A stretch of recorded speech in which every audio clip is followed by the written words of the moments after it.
నాగార్జున సాగర్ లో micro finance Balaji Naik మధువల్ల మరో బాధితుడు బలయ్యాడు. విజయపురి పోలీస్ స్టేషన్ ముందు మృతుడి కుటుంబ సభ్యులు కన్నీటి పర్యంతమయ్యారు. న్యాయం కావాలని డిమాండ్ చేశారు.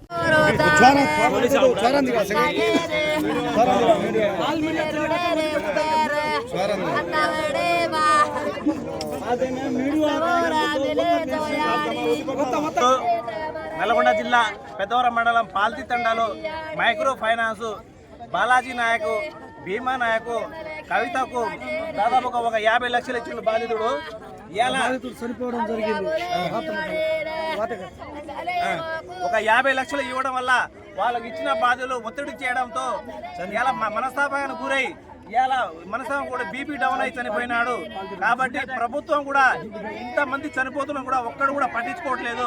దయచేసి ఈ బాధ్యులను గవర్నమెంట్ పట్టించుకోకుండా పోలీసుల వ్యవస్థ కూడా కూడా స్పందించడం లేదు. కావున ఈ బాధితులకు న్యాయం చేయాలి. ఆ నా కొడుకులను పట్టుకొని వచ్చి నిలదీసి బాధితులందరికీ న్యాయం జరిగే విధంగా చూడాలి. స్థానికంగా ఎమ్మెల్యే, ఎంపీలు, స్థానిక మంత్రులు ఎవరు కూడా మమ్మల్ని పట్టించుకోవట్లేదు. ఒక ఆర్టీసీ డ్రైవరు శంకర్ గౌడ్ చనిపోవడంతో ఇలా మన రేవంత్ రెడ్డి స్పందించి వాళ్ళకు తక్షణమే న్యాయం జరగాలి, వాళ్ళ కుటుంబాన్ని ఆదుకుంటామని చెప్పినారు. మమ్మల్ని ఇన్ని కోట్లు, ఒక్కొక్క మనిషి కోట్లు పెట్టినా కూడా చిన్న వాళ్ళకు కూడా పట్టుకోరావకుండా పోలీసులు కూడా కాబట్టి ఈ బాధితులను వెంటనే న్యాయం జరగాలి. కోట్లతో నష్టపోతున్నారు.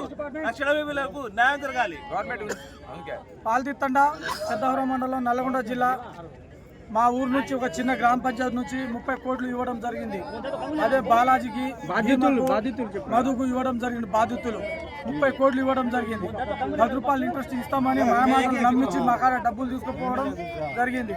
ఇక్కడ స్థానిక ఎమ్మెల్యే జానారెడ్డి కొడుకు జైవీర్ రెడ్డి ఎమ్మెల్యేకు 10 సార్లు చెప్పడం జరిగింది.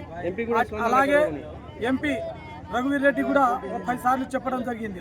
ఎవరు స్పందిస్తలేరు. అలాగనే మంత్రి వర్యులు జానారెడ్డి పెద్దలు ఆయన కూడా 10 సార్లు చెప్పడం జరిగింది. ఎవ్వరు పట్టించుకుంటలేరు. మాకు గిరిజన మా ఎస్టీ సోదరులు అధిక వడ్డీ ఆశతో మాటలు నమ్మించి మాకు మోసం చేసి 30 కోట్లు కొప్పేయడం జరిగింది. ఇక్కడ దానివల్ల బాధ్యతలు ఎవరు ఆగకుండా డబ్బులు ఇచ్చి మా డబ్బులు మాకు ఇస్తారా లేదని చెప్పేసి మీ ల్యాండ్ అమ్ముతారా, మీ పొలం అమ్ముతారా, ఏం చేస్తారని చెప్పేసి బాధ్యతలు మాకు ఇబ్బంది పెట్టడం జరిగింది. దానివలన బీపీ డౌన్ అయ్యి మనసు స్పందనతో చనిపోవడం జరిగింది. దీనివలన మాకు గవర్నమెంట్ తొందరగానే చట్టం మాకు